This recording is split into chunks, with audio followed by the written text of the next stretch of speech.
कल भी सर्वे का काम ज्ञानवापी मस्जिद में जारी रहेगा। ज्ञानवापी मस्जिद का सर्वे जारी, कल भी कार्रवाई चलेगी। वो हाँ, सारे बिंदु पे जो है जो जी कुछ नहीं मिला, कुछ नहीं मिला, कुछ नहीं मिला। हाँ, सर्वे से संतुष्ट हैं, बिल्कुल संतुष्ट हैं। आज मस्जिद के गुंबद से हुई पड़ताल, तालाब को लेकर विवाद। तो जो हिंदू पक्ष है, जो वादी पक्ष है, उसने कमिश्नर के सामने ये कहा कि इस तालाब को खाली करा लिया जाए, यानी पानी बाहर इसका निकाल दिया जाए और इसके नीचे की जो दीवार है, जो इसका ग्राउंड होगा जो है, इसकी भी वीडियोग्राफी फोटोग्राफी कराई जाए। बना हुआ है मंदिर मस्जिद का सवाल कि जो मस्जिद की एकमात्र दीवार है, पश्चिमी हिस्से की दीवार है, वहां पर जो खंडहर नुमा अवशेष हैं, कहा यह जा रहा है कि उसके नीचे कुछ जो है वो मूर्तियां हो सकती हैं। दावा भी यही किया जाता है कि वही जगह है जहां पर श्रृंगार गौरी स्थापित थे। मंदिर मस्जिद पर संग्राम, क्या होगा अंजाम?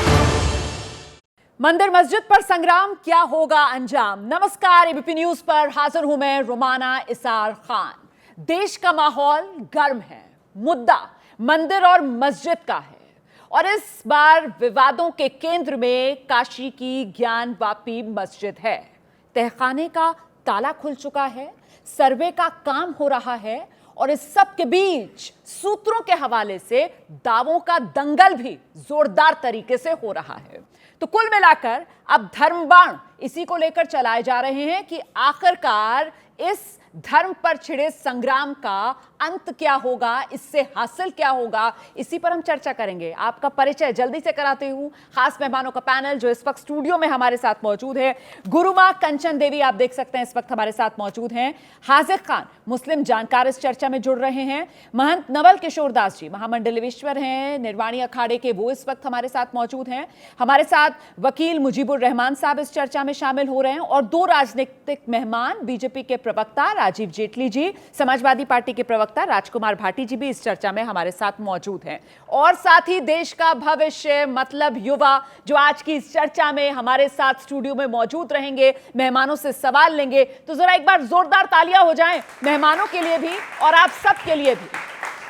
तो आइए चर्चा शुरू करते हैं और सबसे पहले गुरुमा के पास चलूंगी और उनसे जानूंगी कि सर्वे की रिपोर्ट जो है वो अदालत में 17 तारीख तक रखी जानी है। इस सर्वे से आपको क्या उम्मीद, कितनी उम्मीद?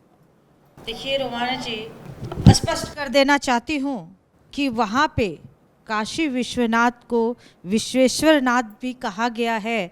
माँ पार्वती की इच्छा थी कि हमें बहुत दिन हो गया घर में, हमें कहीं ले चलिए।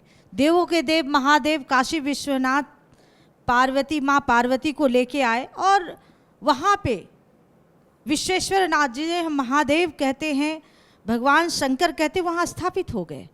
ये स्थान तो महादेव का है। काशी विश्वनाथ आज महादेव की नगरी है, विश्वेश्वर भी कहा जाता है। अब विश्वेश्वर का अर्थ है पूरे ब्रह्मांड पर शासन करने वाले।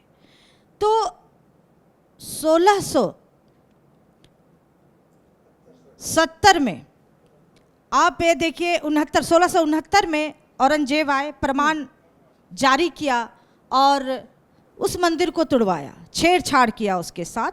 आप देखेंगे रूबीना जी, जो नंदी का मुख है वो मस्जिद की तरफ है और आज जो सर्वे चल रहा है उस सर्वे में निश्चित ही वहाँ से मूर्तियों के अवशेष मिलेंगे और कई ऐसे चिन्ह हैं मस्जिद के अंदर, चाहे वह स्वास्तिक हो, चाहे वो कमल के फूल हो, और सबसे बड़ा प्रमाण जो है नंदी है जी। कहीं भी शिवालय देखिएगा, शिवालय जहां भी है तो मतलब नंदी जी। आप जो हैं, आप ये उम्मीद कर रही हैं कि इस सर्वे के बाद जो सच है, जो सत्य है, बिल्कुल वो सामने आएगा। बिल्कुल। तो हाजिर खान साहब, लेकिन हमने देखा किस तरीके से मुस्लिम पक्ष की तरफ से इसका विरोध किया गया। अच्छा, जब अदालत की तरफ से ये कह दिया गया कि साहब तहखाने का भी सर्वे होगा, बैरिकेडिंग के पीछे भी वीडियोग्राफी होगी, अगर कहीं ताला लगा है, चाबी नहीं है तो ताला तोड़कर भी सर्वे किया जाएगा, आप लोग पहुंच गए सर सुप्रीम कोर्ट, वहां दरवाजा खटखटा दिया, क्यों? क्या सच सामने नहीं आने देना चाहता मुस्लिम पक्ष? मैडम, सबसे पहले आपकी बात का जो सच पर आप कह रही हैं कि सच को सच तो कहने वाले मिल जाते हैं, लोग बहुत सच को सच तो कहने वाले मिल जाते हैं लोग बहुत, और सच्चाई का साथ निभाना सबके बस की बात नहीं। दुनिया में सबसे ज़्यादा सच शराब खाने में शराब पीकर बोला जाता है मैडम, और दुनिया में सबसे ज़्यादा झूठ अदालतों में पवित्र किताबों पे हाथ रख कर बोला जाता है। ये हमारा दौर चल रहा है। मैं ये कहूँगा कि हिंदुस्तान में हुक्मरानी मुसलमानों ने की 850 साल, और जैसे आज हमारे 75 साल 195 साल अंग्रेज़ों ने की, और 75 साल से हमारे देश में हमारे हिंदू भाई कर रहे हैं। तो जो हुक्मरान होते हैं उनकी जिम्मेदारी बनती है कि जो वहाँ रहने वाले हैं उनकी चीज़ों की देख रेख करें, उनकी जान की माल की। इसलिए मुस्लिम शासक हिंदू भाइयों की, मंदिरों की और हिंदू भाइयों की जान और माल की देखभाल करती थी। देखिए ये और मिथ्या है। मैडम नहीं, ये मिथ्या है, आप गलत इसलिए बोल रहे हैं। मस्जिद क्योंकि- बनाई जाती थी। मैडम आपकी बारी आया, आप एक सेकंड वो अपनी बात पूरी कर लें फिर आ जाऊंगी जी। जैसे ही मस्जिद वहाँ बनाई जाती थी, इसलिए बनाई जाती थी कि मुसलमान कोई सिपाही नमाज नहीं छोड़ता था, इसलिए मस्जिद के आसपास मंदिरों के हिंदू आसपास इतने कमजोर नहीं थे कि मस्जिद उनकी बनाई। आपकी कि- सिपाहियों सर की दावा तो जरूरत यही है पड़ी। ना, जो आप दावा ये है वो गलत तो मत यही बोले, है कि मिथ्या साहब ना बोले। मंदिर तोड़कर मस्जिद बनाई गई। दावा तो इसी को लेकर है ना। मैडम, मस्जिद अब आप यहाँ पर ये जस्टिफाई करने लगे कि साहब क्यों मस्जिद बनाई जाती थी वो और ब- मुस्लिम नहीं, शासकों ये की आप गलत यहाँ बोल पर रहे हैं ना, तारीफ कर रहे हैं। अपने- जी जी हमारे हिंदू इतने कमजोर नहीं थे। महाराणा प्रताप जैसे, पृथ्वीराज चौहान जैसे योद्धा अकेले लड़ने वाले, और आज बोल रहे हैं कि हमारी सेना की जरूरत पड़ी। हमारे हिंदुओं को कभी सेना की जरूरत नहीं पड़ी। क्रूर लोग आए, मुगल लोग आए, उन्होंने अत्याचार किया है हम लोगों पर। ठीक है, ये मैं सवाल इतिहास आपसे गवाह ये है। पूछ रही हूँ कि साहब अब जो सर्वे हो रहा है, जो गुरुमा कह रही है कि इस सर्वे से सत्य सामने आ जाएगा, तो फिर सच के सामने आने से आपको डर लग रहा है क्या? नहीं, ऐसा नहीं है मैडम। जी अंजुमन इंतहादी जो मुस्लिम कमेटी है जो उसकी मस्जिद की, उसने एतराज़ किया कि इन कमिश्नर साहब पर हमको भरोसा नहीं है, और कोर्ट ने उनकी बात को माना। हम तो सम्मान कोर्ट का कर रहे हैं कि उन्होंने एक कमिश्नर की जगह 3 कमिश्नर कर दिए। सर्वे होगा, लेकिन ये जो कह रही है कि सर, इसमें अंजुमन इंतजामिया कमेटी जिसका आप जिक्र कर रहे हैं, मुझे लगता है महंत जी के पास हमें चलना चाहिए। महंत जी, उसकी तरफ से तो पहले यह भी कहा जा रहा था कि साहब हम किसी गैर मुस्लिम को मस्जिद के अंदर नहीं आने देंगे, नहीं बैरिकेडिंग से बाहर ही सिर्फ और सिर्फ सर्वे किया जाएगा। फिर अदालत को तो यह भी कहना पड़ा ना कि साहब बैरिकेडिंग के पीछे भी, तहखाने के अंदर भी, और अगर जरूरत पड़े तो ताला तोड़कर भी वीडियोग्राफी की जाए, सर्वे का काम किया जाए। ये कहने की नौबत ही क्यों आई? ये देश संविधान से चल रहा है। ये देश किसी के मनगढ़ंत विचारों से नहीं चलता। वहाँ जो कुछ हो रहा है भारत के संविधान के तहत कोर्ट के आदेश से हो रहा है, किसी व्यक्ति के कहने से नहीं हो रहा है। और मुझे लगता है कि पूर्व में ही उनको सहयोग करना चाहिए था, तो शायद कोर्ट इतना कठोर निर्णय नहीं लेता। एक बात, जो कमिश्नर पहले तय किए गए थे उन्होंने अपना काम ही शुरू नहीं किया, उससे पहले लोगों ने संदेह व्यक्त कर दिया। समझ से परे है। और नहीं, मुस्लिम पक्ष कह रहा था कि इन कमिश्नर को हटाओ, कोई अदालत ने व्यक्ति उनको हटाया सुनिए नहीं है, पहले अदालत सुनिए। ने उनको बरकरार रखा है। सुनो, बिल्कुल। पहले कोई व्यक्ति काम करे, उसके बाद आप उसका निरीक्षण परीक्षण कर सकते हैं कि सही है कि गलत है। काम ही शुरू जब नहीं हुआ था, एक बात। तीसरी बात, इतना विरोध करने की आवश्यकता क्या है? सब जानते हैं, ये मैं नहीं कह रहा हूँ, अभी भी कहा गया कि 1669 में औरंगजेब ने स्पष्ट आदेश दिया, कुछ मंदिर को समाप्त कर दिया। उससे पहले 3 बार वहाँ मंदिर तोड़ा गया। 3 बार। सुन तो लीजिए, मैं बीच में, हाँ सुन तो लीजिए, मैं बीच में, आप जानते हैं मैं बीच में प्रयास करता हूँ कि किसी के बीच में न बोलूँ, और ऐसी आशा भी करता हूँ। हाँ, ये वो तथ्य भी हैं, मेरे पास तो अभी नहीं है, पर तथ्य हैं। आप कहेंगे तो तथ्य प्राप्त हो जाएंगे, आदेश के तथ्य हैं, वो प्राप्त हो जाएंगे। और आदेश दे करके मंदिर तोड़वाए गए। कारण क्या था कि मुझे लगता है कि कभी उस समय के जो मुगल थे, मैं फिर कह रहा हूँ कि आज जो यहाँ मुसलमान हैं उनसे हमें कोई द्वेष नहीं है जी, कोई उनसे परेशानी नहीं। कोई हमारे अपने स्वजन हैं, मेरे अपने बंधु हैं, वो भारतीय हैं। जो भी उस समय परिस्थिति रही होंगी, पूजा पद्धति बदली, परंतु जो लोग आए थे, जिन्होंने यहाँ शासन किया, वो भारतीय नहीं थे, वो हमारे बंधु नहीं हो सकते। वो स्पष्ट लुटेरे थे। उन्होंने जो कुछ किया, अतिक्रमण किया, अत्याचार किया, पापाचार किया, तलवार की नोक पर, राजेश ने तलवार की नोक पर गर्दन काट करके छोटे छोटे बच्चों को दीवार में चिन करके, माताओं के बच्चे छड़ा करके भाले पर उछालेगा इस देश में। ऐसी घटनाएं घटी, ऐसे हत्याचार पापाचार करके हमारे अपने बंधुओं को बेबस कर दिया धर्मांतर करने के लिए। उन्हें नहीं पता था कि आगे भविष्य में इस देश का हिंदू मुसलमान संविधान पर इतना विश्वास करेगा कि पुनः वो परिस्थिति पैदा हो जाएगी। मैं सबसे प्रार्थना करना चाहता हूं कि परेशान होने की जरूरत नहीं है, ठीक है। जो कुछ सत्य होगा वही निकलेगा। बिल्कुल। भाई कैमरा किसी को देख कर नहीं बोलता है हाँ। कि हिंदू है कि मुसलमान है। इसका हिंदू होगा तो ऐसा फोटो आएगा, मुसलमान है तो ऐसी फोटो, शीशे के आगे जो जैसा खड़ा होगा वैसा दिखाई देगा। ये आप बड़ी बात कह रहे हैं। मुझे लगता है मुजीबुर रहमान साहब को अब आना चाहिए यहाँ पर। जो मुजीबुर सत्य रहमान सामने साहब आने कैमरे दीजिए। की नजर में तो वही नजर आएगा जो सामने होगा। तो ऐसे में मुस्लिम पक्ष की तरफ से इसका विरोध क्यों किया गया? हाँ, देखिए, अदालत का फैसला है, अदालत फैसला कर सकती है और उसको मानना हमारा काम है, ठीक है। लेकिन अदालत का जो फैसला है, क्या वो कानून, जो आज देश का कानून है, जो संविधान है, उसके तहत है? बिल्कुल नहीं है। इसीलिए उसको हम चैलेंज किया हाई कोर्ट में, इसीलिए आज उसको हम चैलेंज कर रहे हैं सुप्रीम कोर्ट में। हाई कोर्ट में चैलेंज किया तो वहां से भी याचिका खारिज हुई। अभी हम सुप्रीम कोर्ट में चैलेंज किया, वहां पर भी सुप्रीम कोर्ट की तरफ से कह दिया गया कि साहब इतनी कोई जल्दबाजी नहीं है। इसका मतलब ये है, मुझे बोलने का मौका दें, मुझे बोलने का मौका दें महाराज। हाँ, हाँ। सुप्रीम कोर्ट ने ये नहीं कहा कि वो सही हो रहा है, नहीं, बिल्कुल क्योंकि सुप्रीम कोर्ट ने कहा कि उसको मालूम नहीं है कि क्या हो रहा है। First he will come to know कि वो हो क्या रहा है, वो जानेगा, उसके बाद कुछ फैसला देगा। इसका मतलब ये नहीं है कि जो निचली अदालत है वो सही फैसला है। आप अभी देख लीजिए मथुरा वाले मामले में हाई कोर्ट ने क्या कहा। हाई कोर्ट ने सिंपली वो कहा ये काम जो है डिस्ट्रिक्ट जज को भी करना चाहिए था ज्ञानवापी वाले मामले में। तो यहाँ पर जज जो है, जो ज्ञानवापी वाले मामले, अगेंस्ट द लॉ जाकर के ये काम हुआ है। जब आप ये बात करते हैं कि अगेंस्ट द लॉ जाकर ये काम हुआ, आप यहाँ पर कटघरे में पूरी की पूरी न्याय व्यवस्था को खड़ा कर देते हैं। पूरी नहीं, हम उस नहीं, जज के सर, फैसले आप को मुझे खड़ा कर ये रहे हैं। बताइए कि पहले जब आदेश दिया था इस सर्वे का, तो फिर क्यों ये कहा गया कि साहब बैरिकेडिंग के अंदर नहीं आने देंगे, रेड जोन में नहीं आने देंगे, नहीं तहखाने में तो हम नहीं जाने देंगे। मैंने आपको पहले कहा सर, सारी आपत्तियों को दरकिनार करके आखिरकार अदालत को साफ साफ दोबारा आदेश देना पड़ा ना। इससे सिर्फ और सिर्फ अगर कुछ हुआ तो वो देरी हुई सर, मामला डिले हुआ। तो इसीलिए तो मुस्लिम पक्ष से ये सवाल पूछा जाता है ना कि आप क्यों मामलों को लटकाना चाहते हैं? आपको किस बात का डर है? आप क्यों सच सामने देखिए, नहीं आने इसलिए देना लटकाना चाहते हैं कि सच्चाई सामने ना आ जाए, एक सेकंड, सत्य सामने ना आ जाए, क्योंकि अगर सत्य सामने आ जाएगा तो इनकी हकीकत सामने आ जाएगी।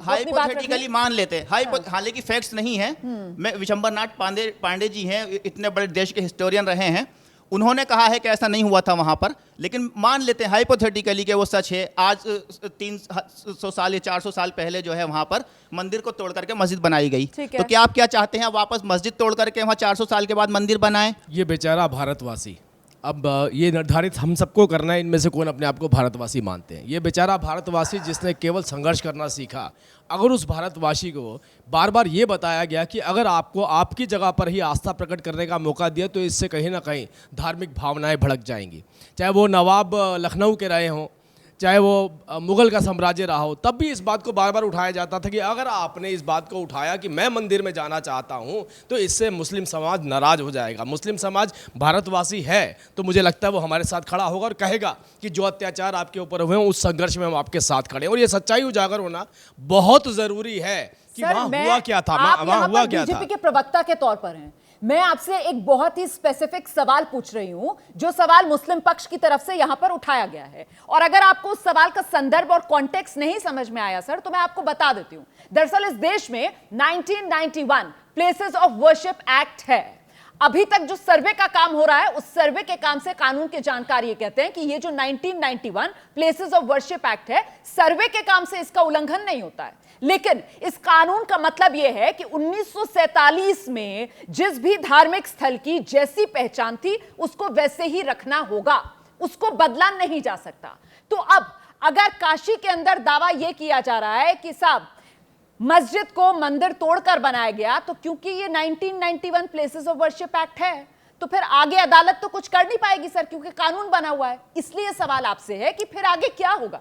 सच्चाई जानने का अधिकार तो हम सबके पास है। बस सिर्फ सच जानने मैं एक सेकंड हाँ। सच्चाई जानने का अधिकार सबके पास है। मेरी सड़क भी मस्जिद बनी हुई है, मेरे घर के बाहर आके देखिए, मेरी सड़क भी मस्जिद बनी है। वो हमारे कॉन्स्टिट्यूशन में कहीं नहीं लिखा कि आप सड़क पे बैठ के नमाज पढ़िए। जो आज मैं बात कर रहा हूँ वो बहुत अलग कर रहा हूँ।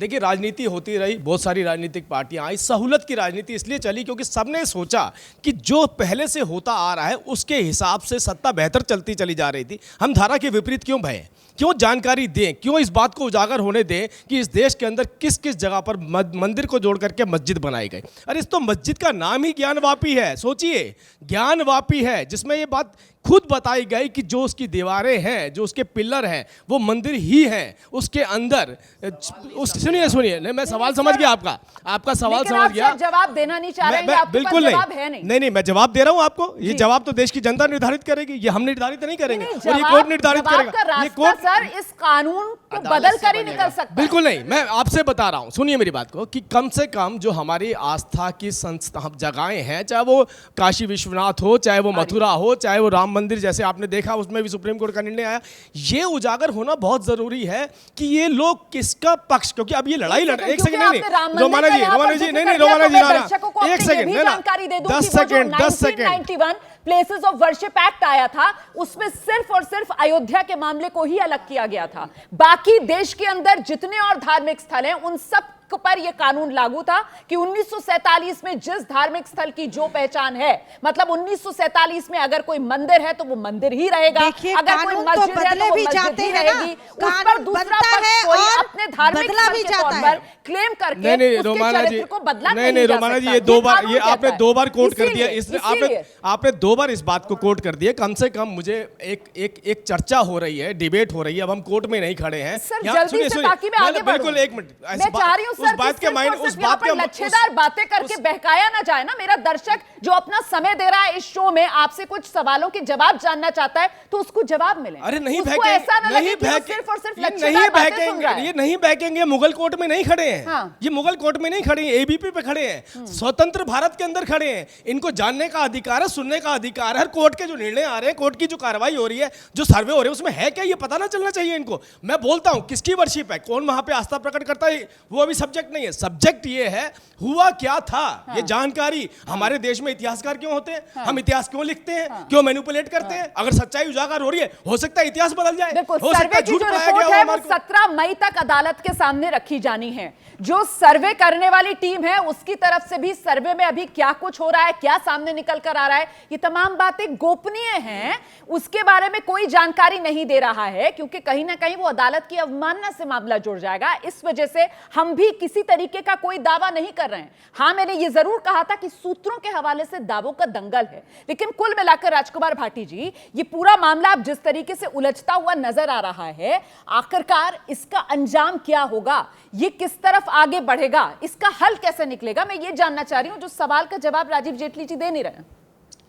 नहीं, आपने ठीक कहा कि मामला उलझता हुआ नजर आ रहा है, और इसमें इन्हें बड़ी प्रसन्नता हो रही होगी क्योंकि इनका उद्देश्य उलझाने का है। ये कभी सुलझाने का प्रयास करते नहीं। हमें नहीं पता कि कौन कौन से मंदिर तोड़कर कहाँ कहाँ मस्जिद बनाई गई थी। हमें नहीं पता कि जब इनकी खुदाई की जाएगी तो नीचे मूर्तियां निकलेंगी। आप क्या भारत में नहीं रहते हैं? लेकिन नहीं, आपको इतना नहीं पता, कौन सी मंदिर टूटी थी, इतिहास आपने नहीं पढ़ा। कम से कम धर्म गुरुओं को तो उसमें रहना चाहिए, मर्यादा में रहना चाहिए। गलत बोलेंगे तो आप धर्म गुरु हैं तो कम से कम आप तो मर्यादा का पालन करें। मर्यादा में ये तो इन बीजेपी वालों के लिए छोड़ दें, बीच बीच में चिल्लाना। धर्म गुरुओं के अंदर तो धैर्य होना चाहिए। कैसे बात करते आप हैं? लोगों को उपदेश देते हैं, कम से कम अपने ऊपर तो उस उपदेश को लागू करो। बोलिए ना, तो फिर इसका मतलब आपने इतिहास ही नहीं पढ़ा है। आप बोलने आप बताइए कि आपके समय में, आप मुगलों के समय में हमें मानसरोवर हाउस दिया क्या, हज हाउस तो दे दिया, आप बताइए तो संतों का कहाँ रखा गया? नहीं, रोमाना जी, मैं छीन के दिया था, लेकिन हाउस तो नहीं बनाया ना। शासक का धर्म है देश में शांति स्थापित करना, देश की समस्याओं को हल करना, देश के नागरिकों की उन्नति करना। इसके लिए क्या कर रहे हैं? देखिए, ऊर्जा, समय और संसाधन सीमित होते हैं। आप चाहे तो उन्हें रचनात्मक कामों में लगा दें, चाहे तो उन्हें विध्वंसात्मक कामों में लगा दें। भारतीय जनता पार्टी, आरएसएस के लोग कुदाल और फावड़ा लेके खड़े हैं हर जगह खोदनी है। पर भाटी साहब, मेरा आपसे सवाल यह है कि इस पूरे मामले का बीजेपी से लेना देना क्या है? ये मामला तो याचिकाकर्ता हैं जो अदालत में लेकर जा रहे हैं और अदालतें इस पर फैसला सुना रही हैं। आपने क्या मौका ढूंढ लिया इस पर बीजेपी को घेरने का? कोई अगर इस गलतफहमी में है कि इसके पीछे बीजेपी नहीं है, सरकार नहीं है, आरएसएस नहीं है, तो वो मैं समझता हूँ ना समझ है। इस सारे खेल के पीछे बीजेपी है, सारे खेल के पीछे आरएसएस है, सारे खेल के पीछे सरकार है। सरकार इन लोगों को संरक्षण दे रही है, सरकार इन लोगों को बढ़ावा दे रही है। सरकार चाहती है विवाद पैदा हो ताकि सरकार से जो जेन्युइन प्रश्न है वो ना पूछे जाए। नहीं तो राजीव जेटली जी को जवाब देना होगा। आपने सीधे कटघरे में राजीव जी की पार्टी को कर दिया। ठीक है, सबसे ज्यादा मुझे टोका गया है। हाँ, जल्दी से मेरी बात तो पूरी होने ठीक है, बात पूरी कीजिए। ठीक है, ये लोग देखिए, खाली ज्ञानवापी मस्जिद का मसला नहीं है। ज्ञानवापी के साथ साथ ताजमहल की खुदाई भी कराना चाहते हैं, उसके बाद कुतुब मीनार की भी कराना चाहते हैं। 900 मस्जिद, ताजमहल के मामले में तो फटकार लग गई ना याचिकाकर्ता को अदालत से। कम से कम बोलने तो दें बहन जी। 900 मस्जिदों की सूची है इनके पास। ये देश की 900 मस्जिदों की खुदाई कराना चाहते हैं। ये आप देखिए, अयोध्या का मसला अब शांत हो गया, सुप्रीम कोर्ट ने फैसला दे दिया, सबने स्वीकार कर लिया, हमने भी कर लिया, मुस्लिम पक्ष ने भी कर लिया, सारे देश ने कर लिया। लेकिन फिर नए विवाद उठा दिए। एक अयोध्या को लेकर देश में कितने दंगे हुए, कितनी संपत्ति का नुकसान हुआ, कितने लोगों की हत्या हुई, कितने लोग परेशान हुए, जेल गए।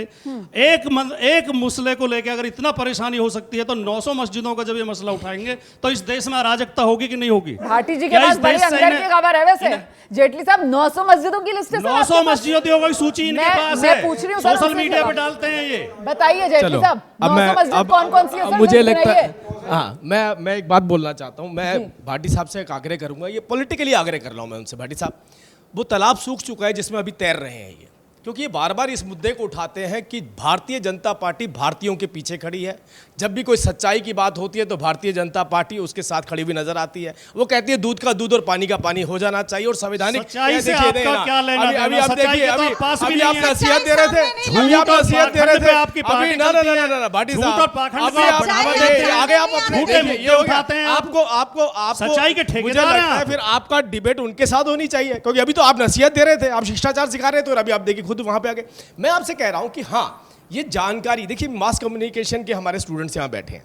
क्या आप नहीं चाहते हैं कि हमारे पास हर वो जानकारी हो जो इस देश के साथ जुड़ी हुई है, वो कितनी भी पुरानी क्यों ना हो? क्योंकि आपको जब तक वो जानकारी नहीं होगी, आपको बता दिया ये महान है तो आपने महान मान लिया, आपको बताया ये क्रूर है। देखिए, इस देश के अंदर शहीद भगत सिंह जी को भी क्या उपाधि दी गई थी आपको सारा देश जानता है। उनको किस तरीके से गुरु गोविंद सिंह जी को, गुरु नानक देव जी को बकायदा कोट किया गया था और गलत तरीके से कोट किया गया था। और ये सुनिए, ये हमारे इतिहासकारों ने किया था। मैं आपसे बता रहा हूं, सुनिए, मैं आपसे एक बात बता रहा हूं। देखिए, मैं आपसे एक बात बता रहा हूं। ये भाटी साहब, बहुत अच्छा होगा, ये देश जिस दिशा में चल रहा है। आपके पास 900 मस्जिदों की लिस्ट है या नहीं है? अरे 900 के हम 9000 निकालेंगे। मेरे तो घर के बाहर मैं तो वो रामू ना मैं तो रोमाना जी सुनिए, अरे सुनिए, बात रखता हूँ। रोमाना जी, वो रामू की दुकान के बाहर, वो सोनू की दुकान के बाहर, वो वर्मा जी की सड़क के बाहर, वो राजीव जेटली के घर के बाहर, अरे इतनी सारी मस्जिदें बनी है गली गली के अंदर, सड़क पे बैठे नमाज पढ़ी जा रही है, हम तो सब उठाएंगे। सोनू की दुकान के पास हर जगह खुदाई होगी क्या?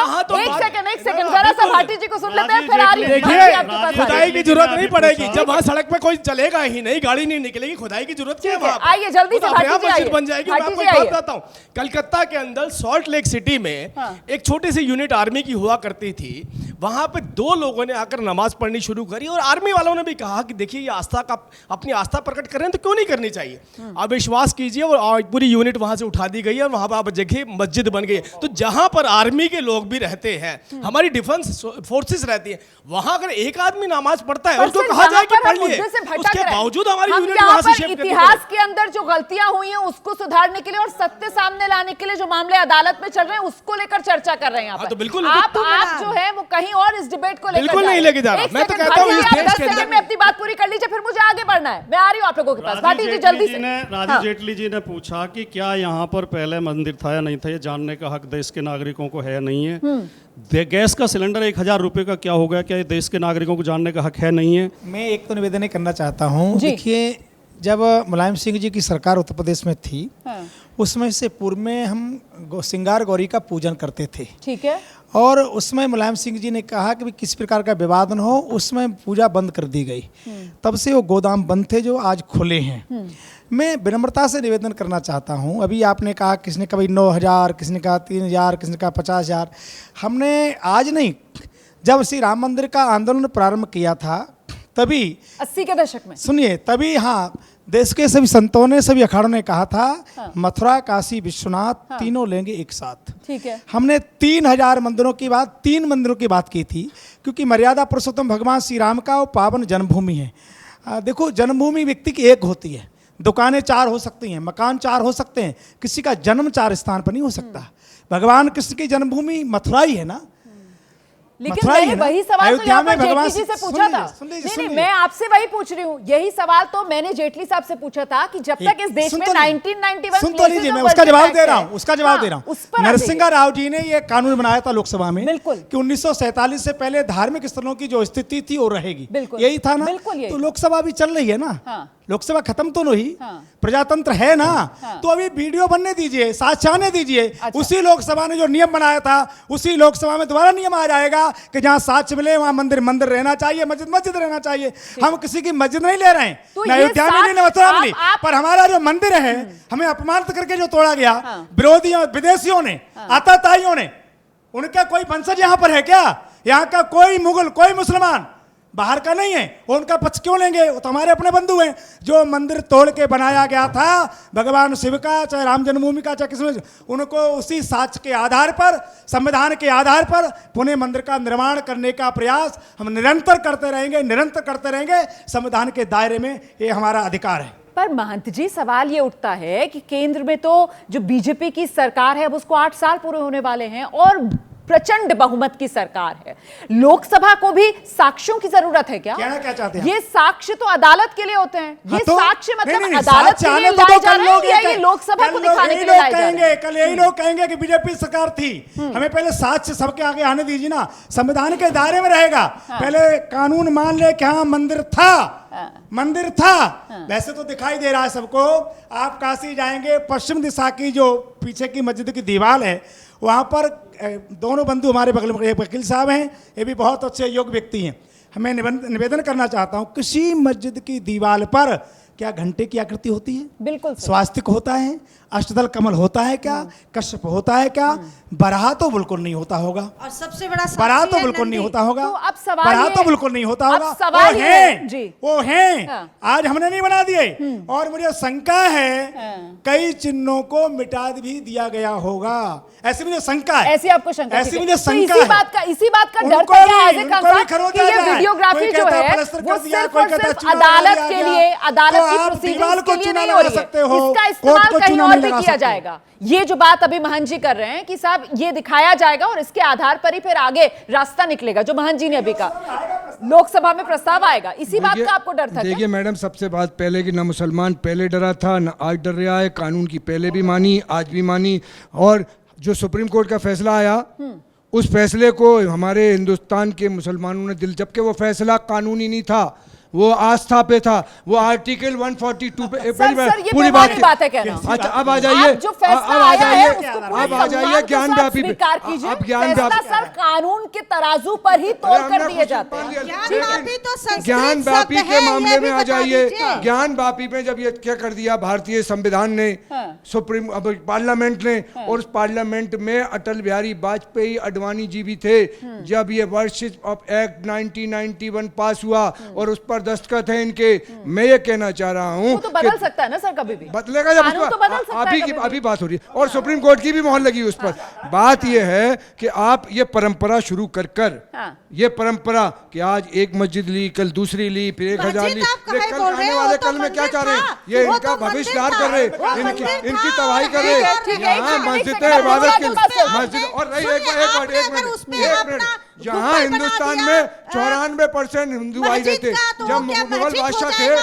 अब अगर मैं आपसे ये सवाल पूछूं कि ये श्रृंगार गौरी का जो सर्वे हो रहा है श्रृंगार गौरी के लिए, तो इसके लिए क्या माना जाए कि यहां से अब बाबा विश्वनाथ के मंदिर का रास्ता खुलता हुआ नजर आ रहा है? ये उसी की राह प्रशस्त हो रही है। देखिए, इतनी दिन की तपस्या, इतनी दिन की पूजा वो सामने आ रही है। और सबसे बड़ा प्रमाण है नंदी, मैं बार बार कह रही हूँ, जहां भी शिवालय देखेंगे, जहां भी शिव का स्थान होता है, नंदी जी का मुख भगवान शिव की तरफ होता है, तो मस्जिद की तरफ क्यों है? मैं कई बार काशी विश्वनाथ गई हूँ, तो मस्जिद की तरफ सबसे बड़ा प्रमाण है कि वो जो काशी विश्वनाथ का जो मेन हमारे शिवालय है वो मस्जिद के अंदर है। जब तहखाने खुलेंगे तो दूध का पानी पानी हो जाएगा। तो इनको मिर्ची क्यों लग रही है? मुझे लगता है गुरुमा की बात आपने सुनी और आप कानून के जानकार भी हैं। मुजीब जी, आपका टेक। देखिए, मैं पहले तो कहूँगा मुझे 90 सेकंड्स दें और एक्सक्लूसिव दें। मैं आपसे रिक्वेस्ट करता हूँ, मेरे बाद आपको जितना बोलना चिल्लाना है कर लें। ज्ञानवापी जो मस्जिद है उसका शायद किसी को फैक्ट ही नहीं मालूम है। वो मुसलमानों ने बनाई, वो हिंदुओं ने बनाई, जिनकी वो ज़मीन थी उन्होंने खुद बनाई। और वहाँ मंदिर भी है बगल में और आज भी है, और पहले भी उसके तहखाने में वो अभी तक वो मूर्तियाँ रखते हैं, निकालते हैं। वहाँ उनका आपस में एग्रीमेंट भी हुआ है। ये रियलिटी नहीं, मैं हंस नहीं रहा, किताबें पढ़िए आप। नहीं देखो बाबा जी, ये नागपुर का रिसाला जब तक आप पढ़ेंगे आपको फैक्ट्स नहीं मिलेंगे। महंत जी से उनकी हंसी का राज जानूंगी। महंत जी जरा उनकी बात पूरी सुन लीजिए और फिर आप बताइएगा कि आप क्यों हंसे। मैं नहीं कहता हूं, ये विशंबरनाथ पांडे कहते हैं। हिंदुस्तान की जीडीपी 24.4% थी, वर्ल्ड का शेयर आज कितनी है? 3.8%। नहीं सुन लीजिए मेरी बात। आप कहते हैं ना आक्रांता लूट के ले गया, उस आदमी ने 10 टाइम्स थी उस जमाने में फ्रांस की इकोनॉमी जीडीपी से, पूरे यूरोप की इकोनॉमी से ज्यादा। नहीं, मैं बता रहा हूँ, मैं वही बता रहा हूँ। मैं महाराज उसने जो कहा वो बता रहा हूँ, मैं वही बता रहा हूँ। जरा बता दीजिए मेरे को। खाली हाथ और हिंदुस्तान बना दिया, लेके बना दिया बिल्कुल। अरे लाखों लोगों के जनेऊ तोड़ दिए, लाखों लोगों के सिर काट दिए, कहते बना दिया। तो ऐसा अत्याचारी, अधर्मी, ऐसा पापी को आप कहते बना दिया। 50 साल राज किया था, कोई ह्यूमन राइट्स नहीं होते थे। बादशाह का ऑर्डर ही आखिरी फैसला होता था। अगर वो कहता कि जनाऊ काट दो, गले काट दो, तो कोई भी नहीं बचता। अरे 6% थे जनाब। मुझे समझ में नहीं आ रहा है कि औरंगजेब को यहाँ पर डिफेंड करने के लिए चर्चा थोड़ी कर रहे हैं। मैं तो फैक्ट्स बता रहा हूँ, आपको जो चाहे मानना हो। यहाँ सवाल ये है कि साहब मंदिर और मस्जिद पर संग्राम है। आप जो कह रहे थे कि साहब ये तथ्य जब सामने आ जाएंगे उसके बाद लोकसभा में ये मामला आएगा और कानून बदलेगा, ये कानून जो है वो हटेगा। तो इसका आपको आश्वासन भी मिला है? आपकी बात भी हुई है सत्ता पक्ष से? मैं इस देश का नागरिक हूं कि नहीं? हाँ बिल्कुल है। मुझे अपने विचार व्यक्त करने का अधिकार है कि नहीं?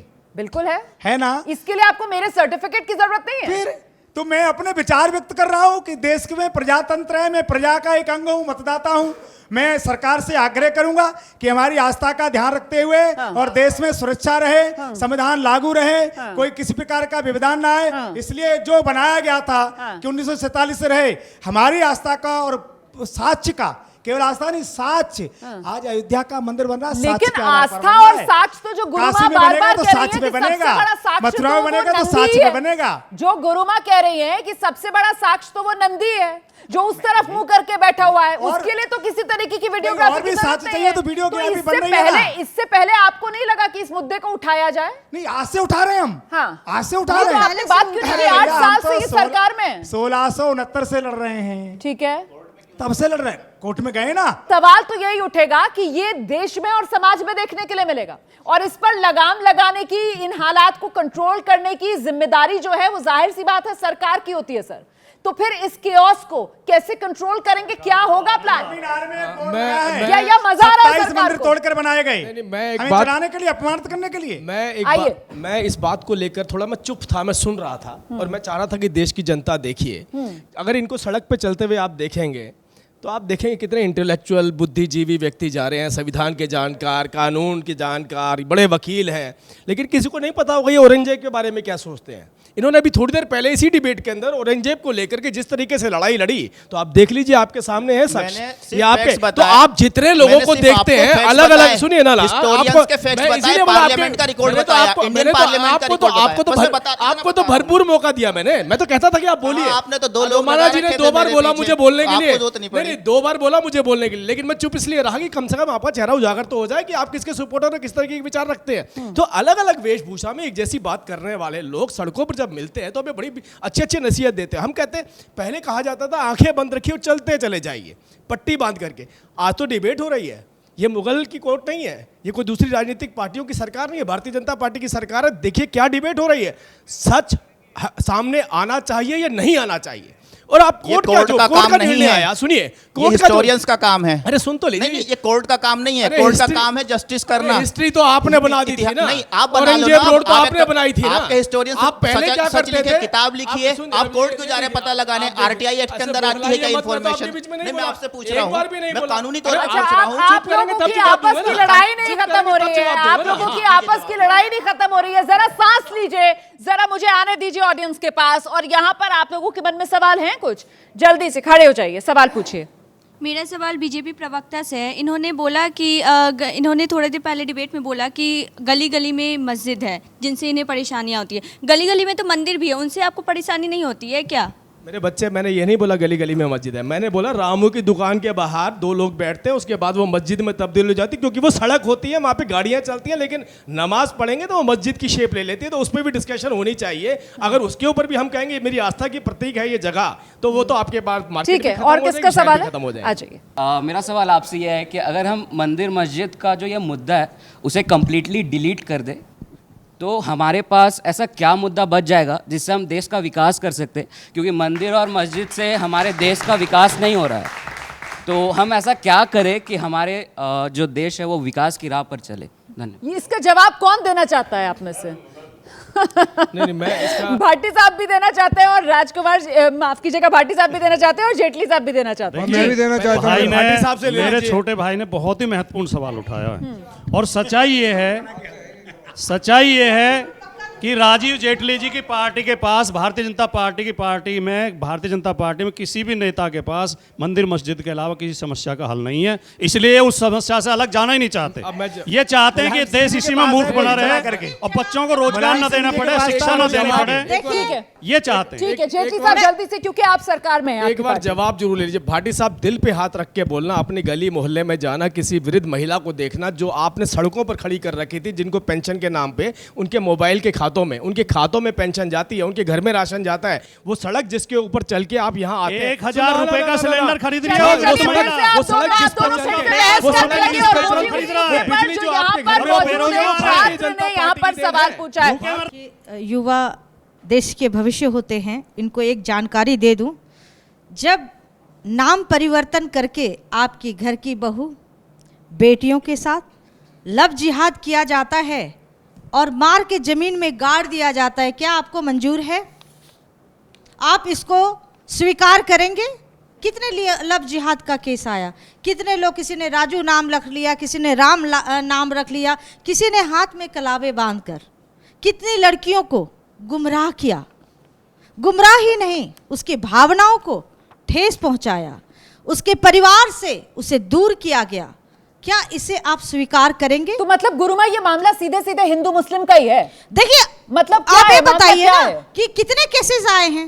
आप उठा के देख लीजिए, यूपी में गाजियाबाद में भी थोड़े दिन के पहले की केसेस था, 1-1.5 साल पहले की, वो लड़की वहां रहती थी, उससे लव जिहाद का हादिया वाले मामले में कहा है, सुप्रीम कोर्ट ने हादिया वाले मामले में कहा है कि कोई लव जिहाद नहीं दिया था। तो क्या आप जवाब दे दीजिएगा, वो अपनी बात पूरी कर लें, आपके पास आऊंगे। तो क्या हम उसे स्वीकार कर ले, जैसे मुगलों के काल में हम स्वीकार किए थे? समझ नहीं पा रही। और आज वही मुगल के कुछ लोग हैं जो धर्म परिवर्तन का कार्य कर रहे हैं। क्या आप धर्म परिवर्तन करना चाहेंगे, या आप गुरु नानक देव जी बनेंगे, गुरु तेज बहादुर बनेंगे, जिन्होंने अपने सवाल ये है, सवाल यहाँ पर ये है कि बात सिर्फ मंदिर मस्जिद की नहीं है, बात जो है वो लव जिहाद की भी आ जाएगी, बात धर्म परिवर्तन की भी आ जाएगी, तो मतलब बात तो फिर हिंदू और मुसलमान की आ जाएगी। देखिए, ठीक है, लेकिन आपने लव जिहाद को लेकर जो कहा, वकील है यहाँ पर, वो कुछ जोड़ना चाह रहे हैं, उसके बाद दोबारा आपके पास आऊंगी, जल्दी से। हादिया वाले मामले में सुप्रीम कोर्ट ने ये कहा है कि केरला वाला मामला, केरला जी, हादिया का जो था केरला का मामला, कि लव जिहाद कुछ चीज नहीं है, ये क्वाइंड वर्ड है मीडिया का और लोगों का। नहीं, लेकिन इसको नहीं, लेकर लव तो कानून जिहाद, बने लव जिहाद अलग-अलग नाम का राज्यों कोई में। वर्ड नहीं है, ये क्वाइंड वर्ड है। क्या लव जिहाद? कोई इसी तरीके का, वो खुद उसने इस्लाम कबूल किया, वो खुद पेटिशनर थी, वो खुद पेटिशनर थी। इतनी मुस्लिम लड़कियां हैं जिन्होंने हिंदुओं से शादी की है, ये कौन सा जिहाद है बताइए? आप बोल रही हैं, आप बोलती रही, जिस तरह से आप बोलती रहिए, सबका माइक के साथ बोलिए तो ज्यादा अच्छा रहेगा आपको। ठीक है, महन जी आइए, महन जी आइए, महन जी आइए, जिन्होंने तलवार की धार पे पजामा गुरुबा महन जी को पजामा पहन रहे हैं। ठीक है, आइए महन जी। वास्तव में चाहे युवा हो चाहे वृद्ध हो, ये हमारा भविष्य है। पर भविष्य को चेतना कहाँ से मिलेगी? संस्कार कहाँ से मिलेगा? संस्कार हमें कहीं ना कहीं धार्मिक आस्था से ही मिलता है। जैसे विद्यालय से हमें विद्या मिलती है, ऐसे ही जीवन में वैचारिक उन्नति कैसे प्राप्त होगी, उसके लिए चाहे मंदिर है चाहे मस्जिद है आवश्यक होता है। क्योंकि आत्मीय जीवन जीने के लिए, आध्यात्मिक जीवन जीने के लिए आध्यात्मिक क्षेत्र होना आवश्यक है। तो ये जो वास्तव में केवल विवाद नहीं है, मैं आपको पुनः निवेदन कर रहा हूं कि जो आताताइयों ने, राष्ट्रद्रोहियों ने, धर्मद्रोहियों ने जो उसमें आतंक किया था, बिल्कुल उसमें जो जिहाद किया था, मंदिर तोड़ो, मंदिर तोड़ो, उसका दुष्परिणाम ये है कि आज सामने वहां हम खुदाई कर रहे हैं, तो मैं क्या कर सकता हूं? उसमें मंदिर निकल रहा है, मैंने तो मंदिर नहीं दबाया। अच्छा, लोगों ने उसमें सोचा नहीं था कि कभी वीडियोग्राफी होगी। आप मथुरा जाएंगे, नीचे गर्भगृह है, ऊपर ईदगाह है। आप काशी जाएंगे, इधर नंदी है, उधर मंदिर है। सही बात। तो वो पूरा तो मुझे लगता है हाजिर खान साहब को आना चाहिए। हाजिर खान पहचान साहब, मिल रही अगर सर्वे हो रहा है और सच प्रमाण सामने आ मिल रहा रहे है, हैं, तो फिर ये प्रमाण डर आने क्यों दिखाया दीजिए, जा रहा है कि परेशान साहब काहे समाज को? का ताना बाना जो है अभी वो तो बिगड़ मस्जिद जाएगा, तोड़ी जा रही है, साहब मंदिर शांति और बनाए जा रहे हैं, सौहार्द तो के लिए ये एक वीडियो बड़ी ग्राफी चुनौती होने बन दो। जाएगी। ये तमाम बातें क्यों कही जा रही है? तो सच है ना, सामने आ रहा है। ठीक है, ये रावणों की बस्ती में राम बेसहारा है। मंदिर और मस्जिद से रिश्ता कितना तो प्यारा काशी है। विश्वनाथ का ही सहारा मुश्किलें है। जब आई हैं, दोनों को पुकारा है। राम भी हमारा है, रहीम भी इस देश के भविष्य को बचा लो, इस देश को बचा लो। ये भविष्य बचना है, तभी ये देश चलेगा। फिर रास्ता क्या जा रहा है? अब सवाल ये कि वीडियोग्राफी यहाँ पर होने बार दो, बार आने जिस दो, बात क्या का बात? जिक्र किया जा रहा है, जिस मुगल राज का जिक्र किया जा रहा है, वो मध्यकालीन युग, तब किसी तरीके का लोकतंत्र या फिर कानून कायदे उसका जिक्र होता नहीं था। और आज जब हम हैं, तो हम सर लोकतंत्र और संविधान की बात जब करते हैं, तो फिर जो तब हुआ उस मध्यकालीन युग में हुआ, क्या आज उसी रूप में चीजों को आगे बढ़ाना जरूरी है? ये किस ओर हम आगे बढ़ रहे हैं? बहुत अच्छा, मुझे लगता है आपके प्रश्न में ही आपका उत्तर है। आपने कहा जो उस वक्त पे हुआ उसको आज डिस्कस करके उसको आगे बढ़ाने की क्या ज़रूरत है। यही तो प्रश्न है कि जो उस वक्त पे अत्याचार हुआ, उस अत्याचार को क्या अब डिस्कस भी नहीं किया जाए? उनके प्रवक्ता आज भी हमारे बीच में मौजूद रहेंगे उस अत्याचार को बचाने के लिए, उस अत्याचार को डिफेंड करने के लिए। क्या आज भी हमें लोग ये कहेंगे कि मैं औरंगजेब का भक्त हूँ और आप भारतीय हैं? मतलब आज अत्याचार हो रहा है, उसका सवाल भी अभी तो आपने लड़ाई लड़ ली, अभी लड़ ली थी ना आपने लड़ाई। मैं आपको सुन रहा था, सवाल है मेरा, इसका भी जवाब दे दें। मैं अभी दूंगा ना। अभी तो उन्होंने मेरे से एक प्रश्न पूछा, मैं उसका जवाब दे दूं। आपके बारे में जानकारी मुझे लगता है बच्चों को भी आ गई है और देश की जनता को भी आ गई है। मुझे लगता है ज्यादा उसमें डिस्कस नहीं करूंगा, लेकिन मैं आपसे कह रहा हूं, आज जो अत्याचार हो रहा है उसका सॉल्यूशन कब निकलेगा? 500 साल बाद? अरे आज हम डिस्कशन जिस बात पे कर रहे हैं, पहले मैं उसको बात को आगे रख दूं। हम चाहते हैं कि एक एक चीज उजागर होनी चाहिए। आपने कहा कि अत्याचार हुआ, आज वो डिस्कस नहीं होना चाहिए। भाई इस देश के अंदर आस्था प्रकट करने के लिए क्या आपको मस्जिदें मंदिर के ऊपर ही बनानी थी? क्या आपको जमीन दूसरी जगह नहीं मिली? क्या आप वहां आस्था नहीं प्रकट कर सकते थे? मैं आपसे कह रहा हूं, थे। लेकिन मेरा सवाल यह है सर कि वो इतिहास में जो हुआ, कहीं ऐसा तो नहीं कि इतिहास की गलती सुधारने के चक्कर में हम अपना वर्तमान, जो एक पक्ष कह रहा है कि साहब दांव पर लगा रहे हैं, इस पर आपका क्या जवाब है? तो इन सब इतिहास सुधारने के लिए क्या हम वर्तमान दांव पर लगा रहे हैं? क्या ऐसा है? मैं उसी अत्याचार की बात कर रहा हूं। वो केवल मंदिर मस्जिद में नहीं दिखती है। वो अत्याचार आपको इस पैनल पे भी दिख जाएगा। उसी अत्याचार का एक नतीजा है, मेरे दो भाई मेरे साथ में खड़े हैं जो अपने आप को भारतीय मानने को तैयार नहीं है और मुझसे लड़ाई कर रहे हैं। यही तो हुआ उस वक्त। मुझसे जुदा मत होइए, मेरा बन के बोलिए। अरे आप पीड़ित हैं, मैं आपको आप पीड़ित हैं, मैं आपको लहू का रंग हल्का और गहरा हो भी सकता है, मगर ये एक जैसे मेरे आंसू तेरे आंसू। करना चाहती हूँ कि यहाँ पर किसी को ये कहने का अधिकार नहीं है कि साहब वो भारतीय नहीं है, वो खुद को भारतीय नहीं मान रहा है। यहाँ इस शो में एबीपी न्यूज पर हम किसी के लिए कोई सर्टिफिकेट नहीं बांट रहे हैं। इसलिए राजीव जी, मैं आपकी बात से बिल्कुल इत्तेफाक नहीं रखती हूँ। आपको ये कोई अधिकार नहीं है कि आप उन दोनों को कहें कि वो भारतीय नहीं मान रहे हैं खुद को। प्लीज, मैंने कोई बात नहीं कही। आपने जो प्रश्न उठाया, मैंने आपसे कहा देखिए आपका उठाया हुआ प्रश्न, उसके लिए आज भी हमारे बीच में वो लोग मौजूद हैं जिन लोगों ने अत्याचार करा, उनको यह अपनी आइडियोलॉजी, अपना आइडियल आपने मानते कहा हुए मेरे दो भाई खुद को भारतीय मानने के लिए ना, तैयार ना, नहीं। आपने ये कहा अगर उन अत्याचारियों का पक्ष लेंगे, उनके चलिए प्रवक्ता सर, बड़े कोई खड़े बात होंगे नहीं। तो कोई भारत बात नहीं, रहेंगे सारी अपनी जिंदगी। गलती स्वीकार कर ली जाए और उसके लिए माफी मांग ली जाए, इसमें कोई हर्ज नहीं होता। भाटी जी को सुनिए। मैं तो भारतीय जनता पार्टी के लोगों की गलत बयानी, अपशब्द और आपत्तिजनक बातें सुनने की आदत पड़ गई है। ये इस तरह की बातें आरोप लगाते रहते हैं, जो इनसे सहमत नहीं है वो भारतीय नहीं है, कोई सत्य की बात करे वो हिंदू नहीं है, हमारे ऊपर भी आरोप लगाते रहते हैं। तो इनकी बातों को अवॉइड करना चाहिए। मैं दो बातें बहुत गंभीर कहना चाहता हूँ। एक तो ये प्रश्न उठा आपके शो में कि क्या मंदिर मस्जिद से ही देश चलेगा, और विषय नहीं है। देखिए, धर्म भी ज़रूरी है और धंधा भी ज़रूरी है। हम सुबह 10 मिनट अपनी पूजा पाठ करते हैं, 20 मिनट करते हैं, कोई नमाज पढ़ता है, कोई गुरुद्वारे में मत्था टेकता है, और फिर हम 20 घंटे अपने धंधे में लग जाते हैं। लेकिन भारतीय जनता पार्टी उल्टा काम कर रही है। धंधे के लिए उनके पास समय ही नहीं है। लोगों के धंधे चौपट कर दिए, बेरोजगारी पैदा कर दी, महंगाई पैदा कर दी, और धर्म पर चर्चा करना चाहते। एक तो ये गलत है। दूसरे, जो राजीव जी बड़ी चालाकी के साथ, बहुत शालीनता से जो बात को घुमा रहे हैं कि अत्याचारी अत्याचारी अत्याचारी, महंत जी ने भी कहा, अगर हम इतिहास पढ़ते हैं तो हमें, चाहे वो सम्राट, वो राजा, वो बादशाह हिंदू था, चाहे बौद्ध था, चाहे मुस्लिम था, सभी लोग जनता का शोषण करते थे। बच्चे, आप ठीक से इतिहास पढ़ें, 25% से लेकर 50% तक टैक्स लेते थे नागरिकों से, उनको सताते थे। कौन सा राजा ऐसा था जो परोपकारी था? तो ये कुछ बिंदुओं को उठा के, कुछ लोगों का नाम लेके ये सिद्ध कर देना कि उस समय के धार्मिक रूप से किसी को दबा देना, बदला लेंगे, ये संभव नहीं है। और लास्ट बात बोल रहा हूँ, राजीव जेटली जी ने एक बहुत गंभीर और खतरनाक बात कही, आपने ध्यान नहीं दिया। पहले मैंने कहा कि 900 मस्जिदों की सूची है, तो महंत जी कह रहे थे 9000 की है हमारे पास, और इन्होंने कहा, मैं तो 3000 की सूची देने जा रहा हूं भाटी साहब। अरे सुनिए, इन्होंने कहा लाखों लोगों की चोटी काटी गई, लाखों लोगों की गर्दन काटी गई, इसका मतलब ये उसका भी बदला लेंगे। ये किसकी गर्दन काटेंगे उसका बदला लेने के लिए? ये मंदिरों जो कुछ संविधान के आधार पर हो रहा है, शो में कहा जनेऊ काटे गए, गर्दन काटी गई, ये सत्य है। लाखों लोगों की, ये बात मैंने लेकिन बात सच है। ये बात, ये सच्चाई महंत जी ने उजागर करी थी। लेकिन गर्दन काटने का बदला किससे लेंगे? भाटी जी, ये जो सवाल उठ रहा है ना, इसका मुझे लगता है जवाब देना चाहिए। राजीव जी, आप जवाब देंगे महंत जी से पहले? एक मिनट महंत जी, राजीव जी को जवाब देने दीजिए, फिर आपके पास आऊंगी। राजीव जी आइए। मैं इसीलिए कह रहा हूं, हर राजनीतिक पार्टी को इस बात को समझना होगा। अभी फिलहाल वो अपने घर में बैठे हैं, इस देश की जनता बाथरूम में ना पहुंचा दे उन्हें। इस तरीके की विचारधारा को बदलो। दूध का दूध, पानी का पानी, आंखें खुली होनी चाहिए। जो हकीकत है वो जनता के सामने आनी चाहिए।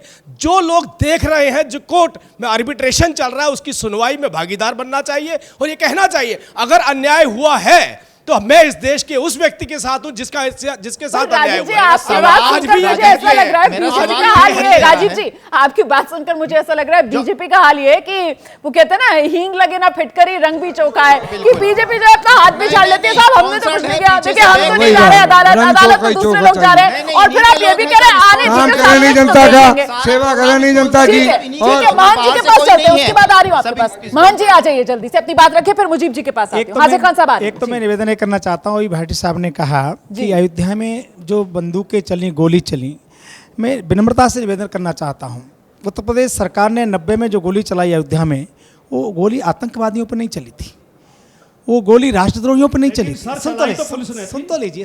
किसी व्यक्ति ने तो नहीं चलाई, किसी पार्टी ने तो नहीं चलाई। पुलिस के अधिकारी ने आदेश दिया था। आदेश किसके थे? मजिस्ट्रेट ने आदेश दिया। आदेश किसके थे? मजिस्ट्रेट ने आदेश दिया। आदेश थे सरकार के। संविधान की रक्षा पे चली थी, सुप्रीम कोर्ट की गाइडलाइंस की रक्षा पे चली। संविधान की रक्षा के लिए काशी में जो कुछ हो रहा है, संविधान की रक्षा के लिए हो रहा है। अयोध्या में जो कुछ हो रहा है, संविधान की रक्षा के लिए हो रहा है, और मथुरा में जो कुछ होगा, रक्षा के लिए होगा। स्वाभिमान के नहीं, सुप्रीम कोर्ट का आदेश भारत के संविधान की रक्षा हुई, भारत के संविधान की रक्षा हुई, कोर्ट का आदेश नहीं था, हजारों लोगों की जानें बची। नहीं, वो माननीय मुख्यमंत्री जी का आदेश था, नेताजी का आदेश था, कोर्ट का आदेश नहीं, नेताजी का आदेश।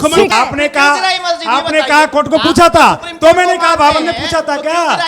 वो तो हमारा मंदिर था, मालिक था मुल्क का बाबा। प्रमाण कह रहा है, प्रमाण कह रहा है मंदिर था, प्रमाण कह रहा है मंदिर था, कोई मस्जिद नहीं थी, कोई मस्जिद नहीं थी वहाँ, वो ढांचा था, मंदिर तोड़ के बनाया गया था।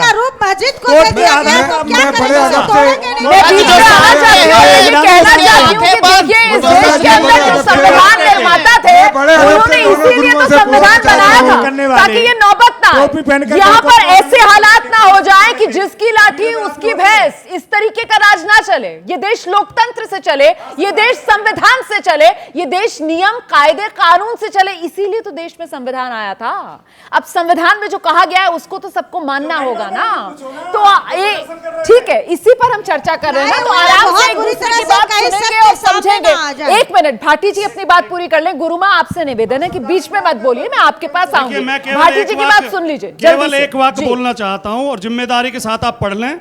जो उस समय तत्कालीन डीएम थे अयोध्या के, जो मौके पे मौजूद थे, उन्होंने बाद में एक पुस्तक लिखी गोलीकांड पे, किस तरह गोली चली। उन्होंने कहा कि हम गोली चलाने का आदेश नहीं देना चाहते थे। जब दंगाइयों ने वहां के पीएससी वालों को घेर लिया, सुनिए बीच में मत चिल्लाइए,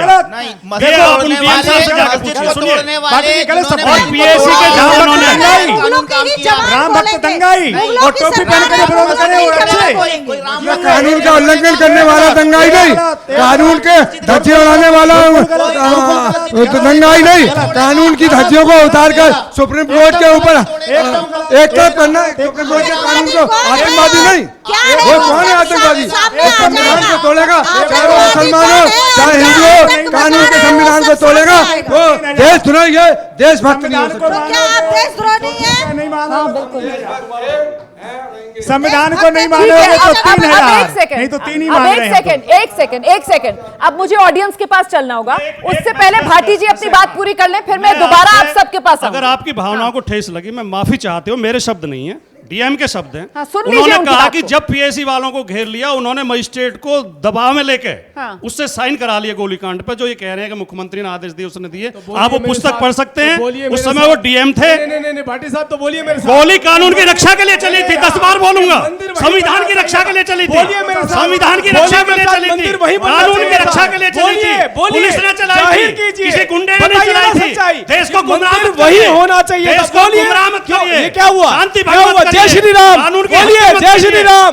मंदिर वही बनना चाहिए था, बोल के दिखाइए। नहीं बोल पाएंगे आप, नहीं बोल पाएंगे आप, नहीं बोल पाएंगे। 10 बार बोलेंगे। रामचंद्र जी के बारे में 2 शब्द कहलवाओ, 2 शब्द कहलवाओ। ठेकेदार नहीं हो, ये क्या बात बोलेंगे? ये डीएम पर नहीं आप के बारे में हमसे बड़े राम भक्त 2 शब्द कहलवाइए। रुमाना जी 1 2 हंसी आती है देखकर कि हम लोग कैसे अपनी आस्था का खुद ही मखौल सा बनाने लगते हैं। मतलब जय श्री राम के नारे जो हो गए वो स्टूडियो में लगाने के लिए नारे हो गए, जय श्री राम के जो नारे हो गए वो राजनीतिक बढ़त बनाने के लिए नारों का इस्तेमाल होने लगा। मतलब हमने राजनीति में धर्म के इस्तेमाल को किस हद तक, किस स्तर तक पहुंचा दिया। मुझे हंसी आती है सोचकर। आप लोगों के सवाल हैं कुछ? आइए, हाँ जी पूछिए। ओवैसी साहब ने एक बात कही थी कि बाबरी मस्जिद को खो दिया, लेकिन अब इसको नहीं खोएंगे। यानी आप लोग जानते हैं कि आप लोग गलत हैं। अगर ऐसी सोच रखने वाले मुसलमान, सिर्फ मैं उन मुसलमानों को बोल रही हूँ कि ऐसी सोच रखने वाले मुसलमान अपना सीना चौड़ा करके बोलें कि आइए करिए वीडियोग्राफी, अगर आप गलत नहीं है तो आज की डेट में इसका सोल्यूशन निकाला जा सकता है, ना कि हम ये कहें कि मंदिर को एक चीज बनाई जाए और ना ही मस्जिद को। ठीक है, मतलब मामले को उलझाया ना जाए, उसका समाधान ढूंढने की कोशिश की जाए। जल्दी से खड़े हो जाइए। हाँ। मैं संत से पूछना चाहूँगा, सारे संतों से और सारे पार्टिसिपेंट से, कि मोनार्की का टाइम था, जबकि आप बात कर रहे हो वो मोनार्की का टाइम था। अगर राजशाही थी। हाँ, राजशाही थी। तो अगर हमें मोनार्की ही फॉलो करना होता तो हम डेमोक्रेसी क्यों इंडिया में लाते? डेमोक्रेसी लाने का मतलब सारे रिलीजन को इक्वालिटी देना। इक्वालिटी देना मतलब क्या होता है कि सारे ही रिलीजियस प्लेसेस को इक्वल राइट्स देना।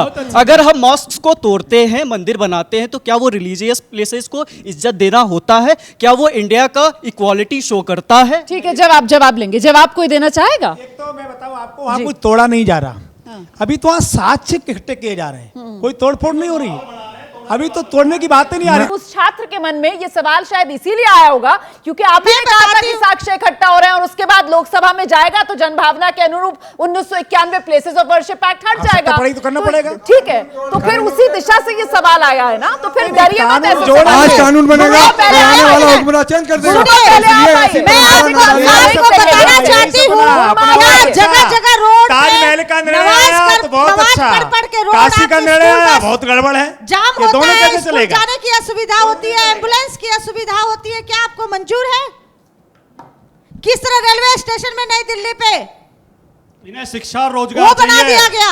इन्हें मंदिर नहीं, मस्जिद नहीं, में काशी नहीं बना दी गई, चर्चा हो रही है यहाँ पर। हाँ जी। तो क्या वो आपको मंजूर है? क्या आप उस पे आप आवाज ये नहीं जो उठाते? सवाल पूछा, औरंगजेब ने क्या किया था, मुगलों ने क्या किया था, धीरे धीरे अपना एक यही तो सवाल है कि जो मुगलों ने किया वो दोबारा से होगा। जो मुगलों ने किया फिर से वही होगा। आज आप चले मुगलों ने किया, एक मिनट, अब हाजिर खान साहब को बोलते हैं। वाले क्या करेगा? कुछ लोग उसकी आज जवाबदेही भी ये किसकी काम बनेगी? कर रहे हैं। हाजिर खान साहब, हाजिर खान साहब जवाब दीजिए, जवाब दीजिए। आ रही हूँ, आपके पास आऊंगी इनके पास।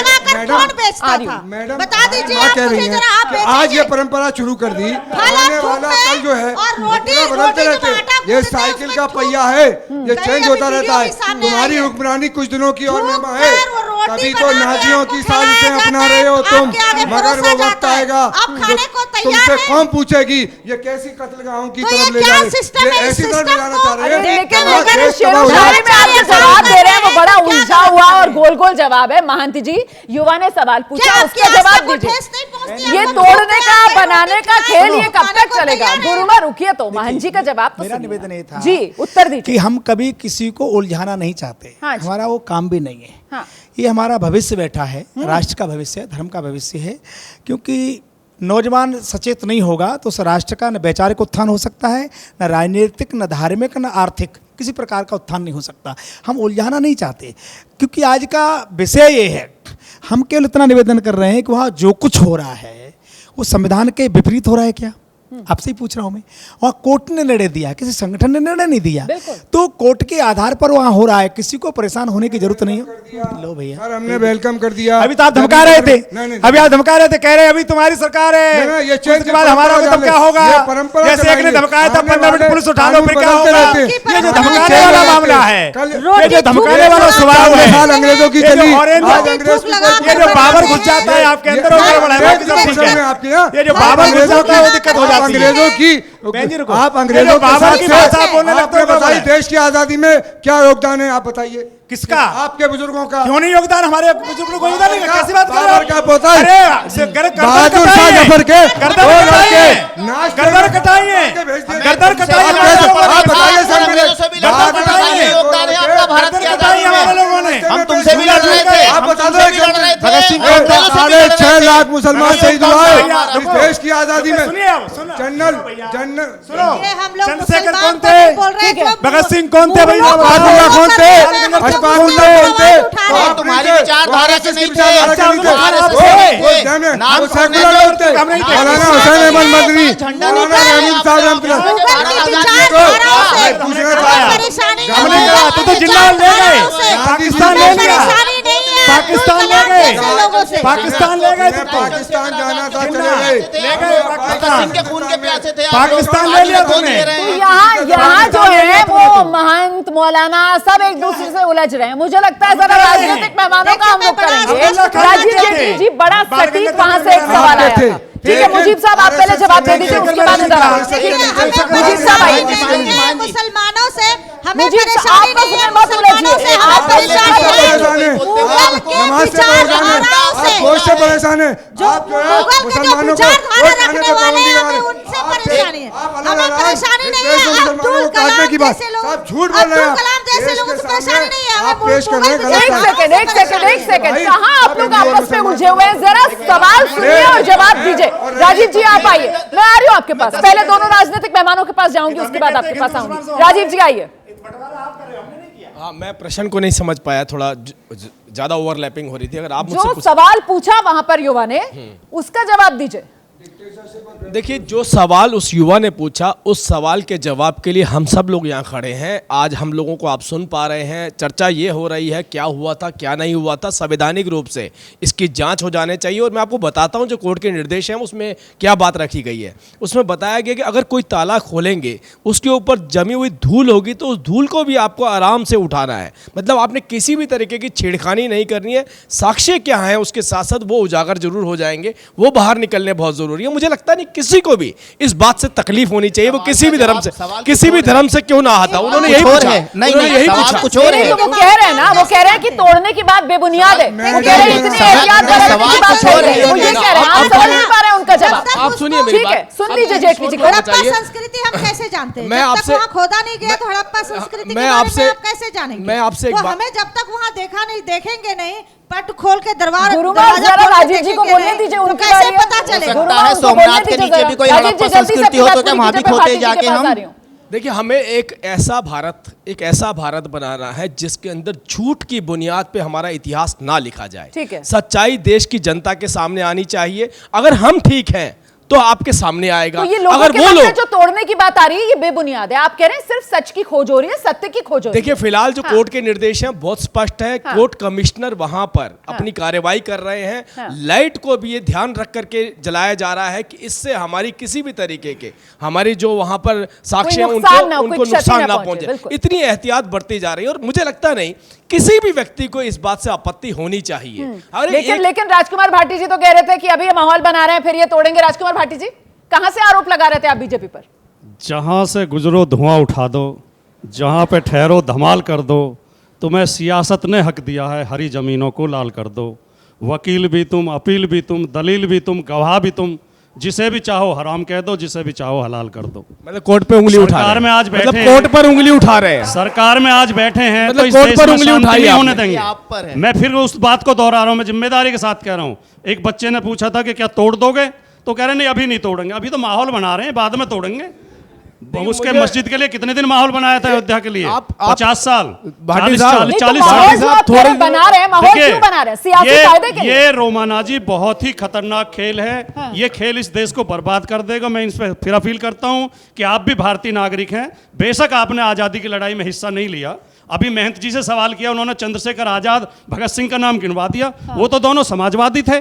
संघी कौन सा था जो आजादी की लड़ाई में शामिल था? हमें पता नहीं था उसे। अरे समाजवाद था भाटी साहब। हाँ महंत जी, मुझे नहीं पता था। आपको बहुत चीजें नहीं पता मुझे नहीं पता साहब। सुनो एक मिनट मौलाना जी, आपको बहुत चीजें नहीं पता है। उन्होंने जो संगठन बनाया था उसका क्या नाम था?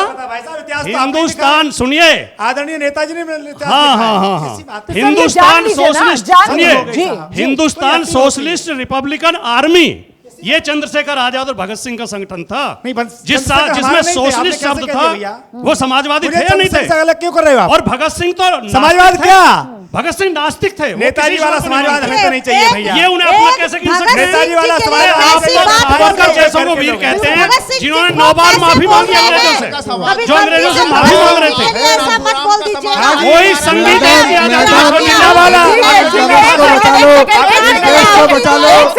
मुझे मुजीब जी के पास जाना है। मुझे मुजीब जी के पास जाना है। मुजीब जी, मैं आपसे जानना चाहती हूँ, जो बात यहाँ पर समाजवादी पार्टी की तरफ से कही जा रही है, क्या इस देश के अंदर, क्या इस देश के अंदर, गुरुमा एक सेकंड मेरा सवाल सुनिए। गुरुमा मेरा सवाल सुनिए। गुरुमा खुद मुगल विचारधारा वाले हैं। गुरुमा, अब मैं सवाल अपना करूं? आरएसएस और हिंदू महासभा के एक आदमी का नाम बता दें जो देश की आजादी में शामिल रहा हो। ठीक है भाटी जी, ठीक है, ठीक है। एक आदमी का नाम बता दें। कुछ भी नहीं।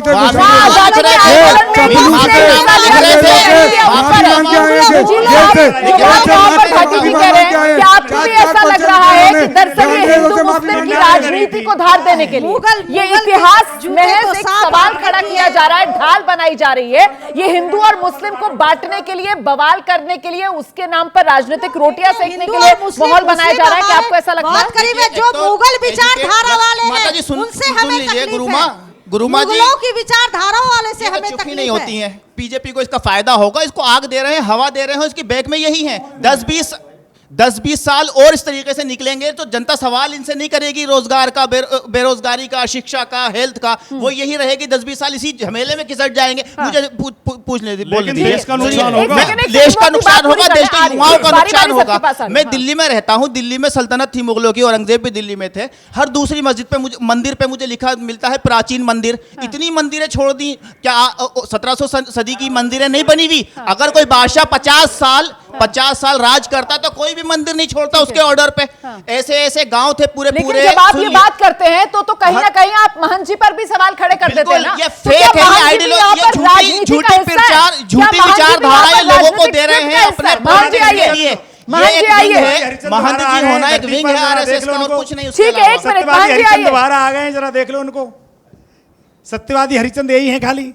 किताबें हैं, ये इतिहास है। भैया ये जितने मंदिर बने हैं किसी मुगल की दया से नहीं बने। अरे ये तो सुन लो, मुगलों ने केवल अत्याचार किया, पापाचार किया, मंदिरों को तोड़ा, हिंदुओं को मारा, आप हिंदुओं को मारा, हैं, इसके अलावा कुछ नहीं किया, देश को लूटा, मांग लीजिए। ऊंटों पे सोना डाल के ले गए, पटना हाई कोर्ट के चीफ जस्टिस ने पूरे ऑर्डर का कलेक्शन अपना पब्लिश किया है। कितनी मंदिरों को जो है स्टाइफंड देते हैं, कितनी मंदिरों को जमीन देते हैं। कार्यक्रम के आखिरी हिस्से में आगे बढ़ रही हूँ, मैं कार्यक्रम के आखिरी हिस्से में आगे बढ़ रही हूँ और इस उम्मीद के साथ मैं कार्यक्रम के आखिरी हिस्से में आगे बढ़ रही हूँ कि चीखना चिल्लाना ना पड़े, चीखना चिल्लाना ना पड़े, आराम से हम बात कर सकते हैं, संवाद कर सकते हैं बिना चिल्लाए। मैं राजीव जी आपसे शुरू करना चाहती हूं। मैं जानना चाहती हूं कि यह धर्म युद्ध जो यहां भी छिड़ा हुआ नजर आ रहा है, माना जा रहा है कि इसी तरीके से अगर चीजें बढ़ती रही तो समाज में ना कहीं ये इसी तरीके का धर्म युद्ध छिड़ जाए, इसका अंत क्या है सर, इसका समाधान क्या है? देखिए, मैं इसे धर्म युद्ध ना कह करके, मैंने आपसे थोड़ी देर पहले भी आपसे कहा था, फिर इसको कैसे किसी भी दिशा में लेके चले जाएं ये आपके ऊपर है। लेकिन एक संवैधानिक रूप से कोर्ट का निर्णय आया है, कोर्ट के निर्णय को चुनौती भी दी गई सुप्रीम कोर्ट में। सुप्रीम कोर्ट ने भी कहा कि जो अभी लोअर कोर्ट का डिसीजन है उसके हिसाब से अब ये कार्रवाई होने दीजिए, और उसमें एक नहीं अलग अलग तरह के अधिकारी उसमें लगाए गए हैं जो अपना कार्य कर रहे हैं, जो अपने बहुत संजीदगी के साथ कार्य कर रहे हैं। और मैं आपको बताना चाहता हूँ, इस देश के अंदर जो परिवर्तन है वो देश की जनता ने महसूस किया है। इस देश के अंदर गरीब व्यक्ति के पास 2 रुपए नहीं होते थे कई बार इलाज करवाने के लिए, वो देश के प्रधानमंत्री ने आयुष्मान योजना के तहत दिया है। इस देश के अंदर हमने बिजली नहीं देखी थी, आज जो बिजली हमने गांव-गांव तक 18 गांव 1000 गांव तक पहुंचाई है वो देश के प्रधानमंत्री ने दिया है। इस देश के अंदर 14 ये बात बहुत देर से होती, 14 लाख करोड़ रुपया किसानों के खाते में इस सरकार ने मात्र 7 सालों के अंदर दिया है। ये पता होना जरूरी होता है। मैंने, क्योंकि ये विषय आज आपने ये रखा था, मैंने आपसे कहा था विषय बदलेंगे तो मैं उस पर चर्चा करूंगा। मैं आपसे कह रहा हूं कि इस देश के अंदर अगर कोई व्यक्ति कहता है कि ये मंदिर था और यहां पर इसको तोड़ करके मस्जिद बनाया गया और अपना माध्यम भी रखने का अगर किसी न्यायालय को रखता है तो इसमें किसी भी राजनीतिक पार्टी को कोई दिक्कत नहीं होनी चाहिए। फिर भी अगर कोई तुष्टीकरण की राजनीति के चलते ये इल्जाम भारतीय जनता पार्टी पर लगाना चाहते हैं कि भारतीय जनता पार्टी हिंदू और मुसलमान कर रही है, तो मैं कहता हूं तो मैं ये कहता हूं, आप लोगों ने 80-20 का फॉर्मूला निकाल लिया, यही तो कहता है विपक्ष। 20 तो इन्होंने ले रखा है। अरे हम वो 20 वापस ले लेंगे इनसे। बात कर ये रहे जो हैं 80-20 का फार्मूला है ना, किसानों की बात सिर्फ मध्य प्रदेश में 2014 से 22,000 किसान सुसाइड कर चुके हैं। अकेले मध्य प्रदेश में 22,000 किसान सुसाइड। मैं फेंक दे रहा हूँ आपको ताकि आप वो भी बोल दें। 2014 से वैसा ट्वीट तो करिए कम से कम। 2014 से 22,000 किसान मध्य प्रदेश में सुसाइड कर चुके हैं। अरे सुनिए तो सही, सरकारी रिकॉर्ड कह रहे हैं। जल्दी से आप अपनी बात पूरी कीजिए। मैं आपसे केवल इतनी बात कर रहा हूँ, आग्रह कर रहा हूँ, ये 80-20 ये सब खत्म हो जाएगा। इनकी चाची, इनकी फूफी, इनकी मामी, इनकी दादी की रिश्तेदार, पूछिए तो सही जाकर देश के प्रधानमंत्री ने क्या दिया जो नहीं मिलता था उन्हें सब मालूम है। अरे ये खत्म कर देंगे। एक देश फंसाना चाहता है, उलझाना चाहता है, क्योंकि बीजेपी कह रही है हमारा कोई लेना देना नहीं, हम तो सबका साथ, सबका विकास, सबका विश्वास, उसी दिशा में देश को आगे लेकर बढ़ रहे हैं। लेकिन आप मामला अगर कोई अदालत में जाता है तो सीधे सीधे कटघरे में बीजेपी को खड़ा कर देते हैं। भाटी साहब, धर्म युद्ध का अंत कैसे? सबका साथ सबका विकास का नारा तो देते हैं, लेकिन वही प्रधानमंत्री ये भी कहते हैं मंच से कि उपद्रवी तो कपड़ों से पहचाने जा सकते हैं। कपड़ों से किसकी पहचान होगी? फिर सबका साथ कहाँ रहा? 14 लाख करोड़ का तो इन्होंने ताना दे दिया, लेकिन ये भी बता दें कि इन्हीं 8 सालों में देश भुखमरी में नंबर 1 पे पहुंच गया है। कपड़े का ताना तो आप और शिक्षा बर्बाद हो गई है। देश प्रेस फ्रीडम इंडेक्स में सबसे नीचे पहुंच गया है। आपने पूछा था इसका सॉल्यूशन क्या है? सॉल्यूशन मैं बताता हूं। राजीव जी से मेरी अपील है कि हिंदू और मुस्लिम के एहसासात को मत छेड़िए, अपनी कुर्सी के लिए जज्बात को मत छेड़िए। हम में कोई हूण, कोई शक, कोई मंगोल है, दफन है जो बात, अब उस बात को मत छेड़िए। गलतियां बाबर की थी, जुम्मन का घर फिर क्यों जले? ऐसे नाजुक वक्त में हालात को मत छेड़िए, और छेड़िए एक जंग मिलजुल कर गरीबी के खिलाफ। दोस्त मेरे मजहबी नगमात को मत छेड़िए। अच्छी बातें भी सुनना नहीं चाहते, अच्छी बातों को भी काटते, अच्छी बातें भी सुनना नहीं चाहते। हिस्सेदार होते हजम चलिए नहीं सर, होती, बहुत अच्छी बात, बहुत हजम बहुत नहीं होती। धन्यवाद आप सभी का इस शो में मेरे साथ बने रहने के लिए। तो कुल मिलाकर मस्जिद पर यह संग्राम क्या होगा अंजाम, इसका जवाब फिलहाल तलाशना बेहद मुश्किल है, क्योंकि यहां पर सीधे और स्पष्ट जवाब देने के लिए कोई भी तैयार नहीं है। हाँ, गेंद एक दूसरे के पाले में डालते हुए आपने सबको यहां पर देखा है।